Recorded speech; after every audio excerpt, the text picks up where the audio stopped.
Hello, thank you for joining me today. Well, today is Tuesday. It's January the 26th, and hopefully your Tuesday's going well. And if you were with me yesterday, I had my leather coat on, and again today. So we're gonna wear it when we need it. And right now, I do need it. So otherwise, hopefully your Tuesday is going well. We started our theme yesterday about the church at Antioch. That's what we're going to be talking about this week. And so yesterday we talked about the establishment of that church, and it was because of persecution. So when you look at a negative like it was in Jerusalem, it ended up being a great positive for the people up in Antioch and the great things that were going on there. Today we're going to continue that. We're going to still be in the book of Acts, of course, Acts 11. And we're going to read a few verses today. We're going to look at one of the chief people that's connected with the church at Antioch, and we're going to talk about Barnabas today. Okay, we're going to talk about Barnabas. So we're going to begin here in verse number 21, kind of give you the overlap from yesterday. It says, "And the hand of the Lord was with them." This was the church at Antioch, "and a great number believed and turned to the Lord. Then tidings of these things came into the ears of the church which was in Jerusalem, and they sent forth Barnabas that he should go as far as Antioch." So he's going to go and check out the reports that the Lord is doing great things. And he ended up, of course, going to Antioch because he was sent to go there, probably along with the other areas that were listed. But he's specifically going to find out what's going on, because probably Antioch may have been the furthest away. I'm not sure. I haven't looked at a map, but it is Antioch of Syria. And so all that being said, he needed to go check it out. The church sent him there to look and see what's going on there. It says, "Who, when he came and had seen the grace of God, was glad, and exhorted them all that with purpose of heart they would cleave unto the Lord.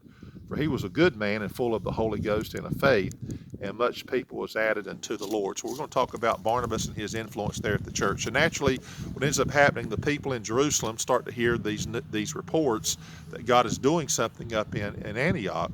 And naturally, they wanted to see if it was of the Lord or not. And I could see that because the church is brand new there in Jerusalem, and things are going great there. But again, these other churches, I mean, how do they know? And is it kind of similar to what we're experiencing here? So they send Barnabas. Barnabas gets there and goes, "Wow, uh, truly God is doing a great work here." And the two things I want to emphasize today, number one is he exhorted them, he encouraged them.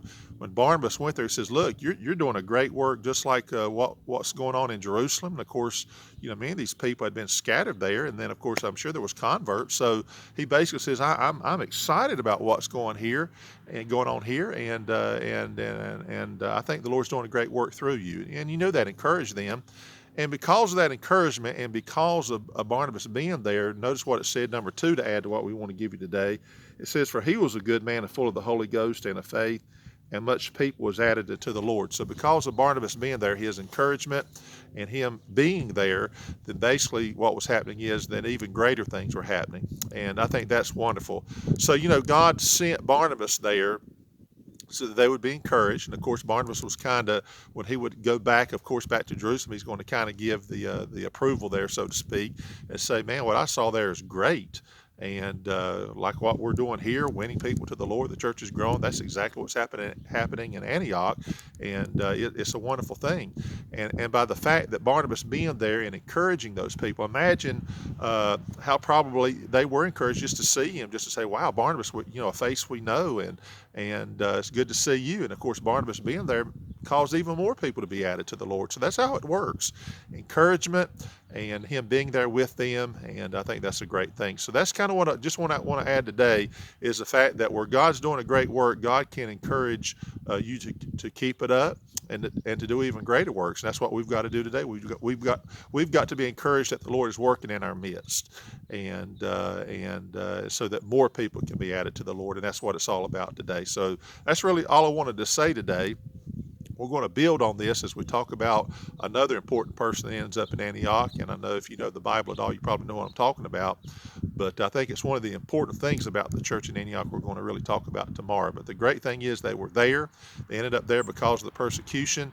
And then when they got there, great things were happening. Barnabas goes there and even encourages them even more.